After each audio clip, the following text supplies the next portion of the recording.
English learners, welcome back to English Pod. My name is Marco. And I'm Erica.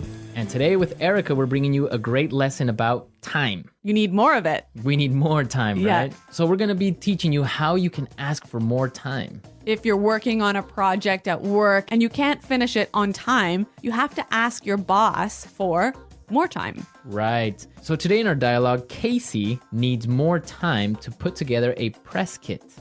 What's a press kit? Good question. A press kit is something the marketing department will put together. Basically pictures, logos, information about the company. So when a newspaper or a magazine wants to write an article about them, so they have something already prepared that they could give the newspaper or magazine. Okay. Okay, so let's listen to our dialogue for the first time. And as always, it's going to be at a normal speed, so it might be a little bit difficult to understand. We'll come back in 1 minute and tell you about some of the key language.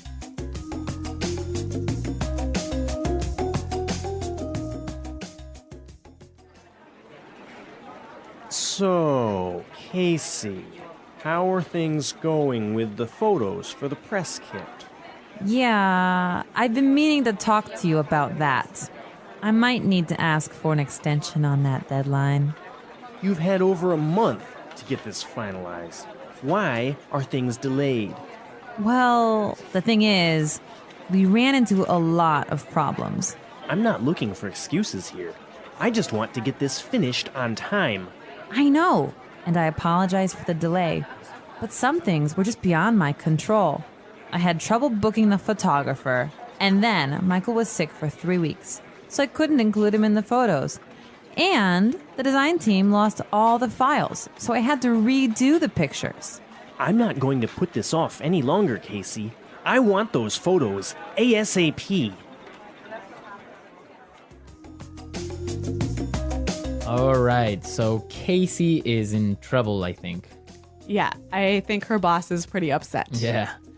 Well, let's take a look at some of the language that we saw in this dialogue in Language Takeaway. Language takeaway. First word today is deadline. Deadline.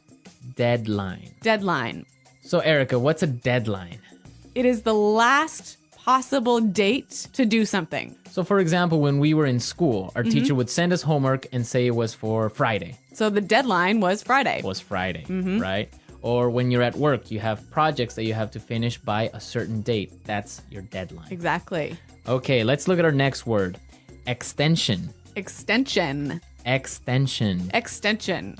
So extension and deadline go together, right? Exactly. If you can't reach your deadline or you can't make your deadline, you must ask for an extension. An extension. So you ask for more time. Yeah, an extension is moving the deadline in the future. All right, interesting. Let's look at our next word. Ran into. Ran into. Ran into. Ran into some problems. So we ran into some problems in this dialogue. Let's listen to some more examples of run into so we can understand the meaning. Example 1. We ran into a storm on our way home. Example 2. If you're not careful now, you're going to run into a lot of problems later. Example 3. I ran into some trouble with my computer.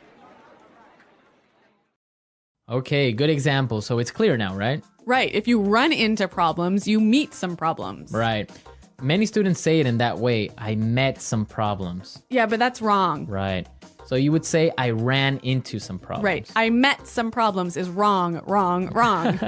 Okay, don't say met some problems. I ran into some problems. I ran into. Okay. And our last word for language takeaway, delayed. Delayed. Delayed. Delayed. So when something is delayed, it's Late. late. And the opposite is, On time. yeah. So your flight was delayed. Or your flight was on time. The project was delayed. Or your project was on time. Clear. All right. So now let's go back to the dialogue. Let's listen to it again. And this time it will be a little bit slower so you can understand some of these phrases we just talked about.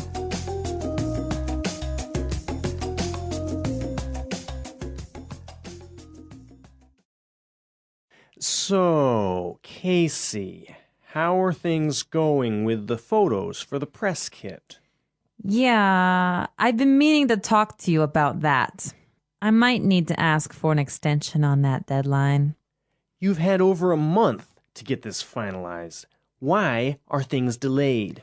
Well, the thing is, we ran into a lot of problems. I'm not looking for excuses here. I just want to get this finished on time. I know, and I apologize for the delay. But some things were just beyond my control. I had trouble booking the photographer. And then Michael was sick for 3 weeks, so I couldn't include him in the photos. And the design team lost all the files, so I had to redo the pictures. I'm not going to put this off any longer, Casey. I want those photos ASAP.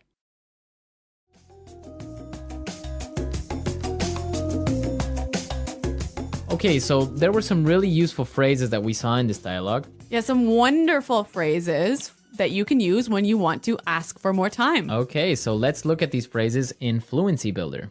Fluency Builder. All right, what's our first phrase? I've been meaning to talk to you. I've been meaning to. I've been meaning to.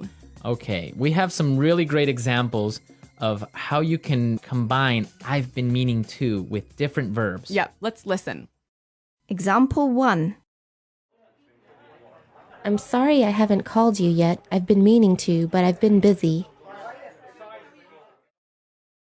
Example 2. I've been meaning to tell you, but John quit yesterday.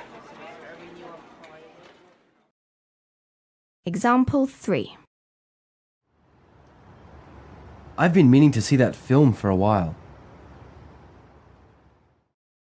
I've been meaning to go to that restaurant, but I haven't had time.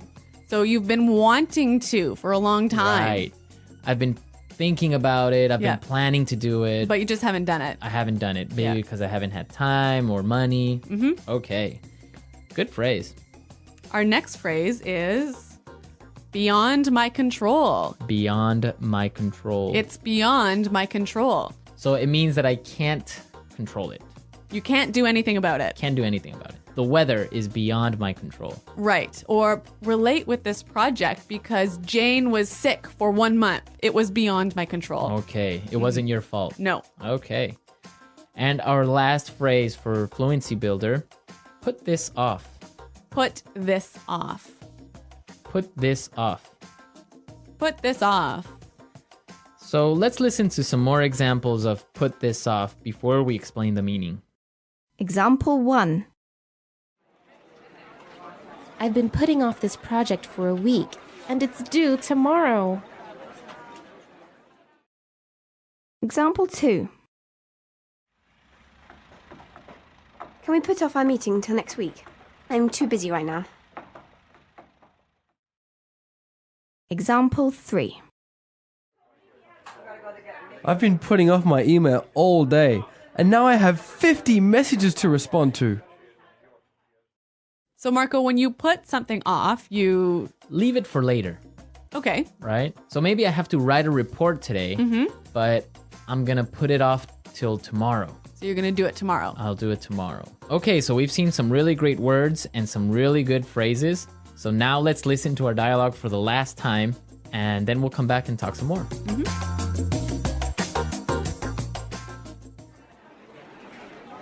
So, Casey, how are things going with the photos for the press kit? Yeah, I've been meaning to talk to you about that. I might need to ask for an extension on that deadline. You've had over a month to get this finalized. Why are things delayed? Well, the thing is, we ran into a lot of problems. I'm not looking for excuses here. I just want to get this finished on time. I know, and I apologize for the delay.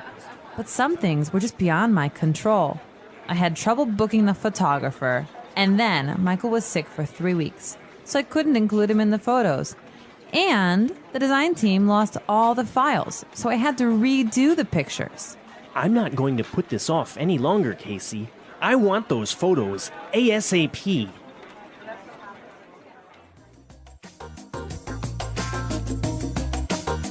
Well, Marco, do you think that Casey's reasons for being late are good?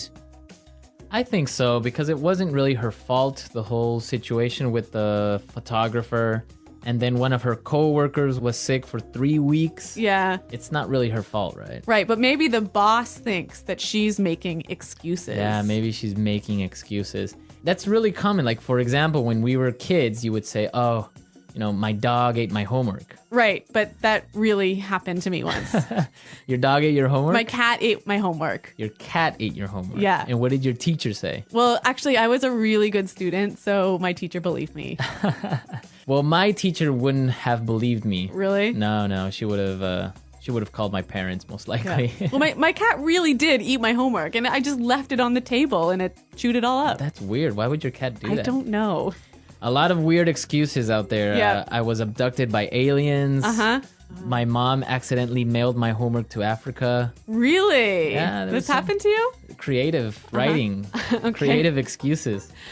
Well, I want to hear from our listeners. I want to know what excuses they've used for being late with something. So send us your excuses, send us your comments and questions. Go to our website at englishpod.com, where Eric and I are always there to answer your questions. That's right, Marco. And this is an elementary lesson, right? Exactly. But we also have intermediate and upper intermediate and advanced lessons for you more fluent English speakers. Exactly. So if you're listening to us on iTunes, be sure to visit our website and come see what else we have to offer. Well, I think we're out of time, but until next time, it's goodbye.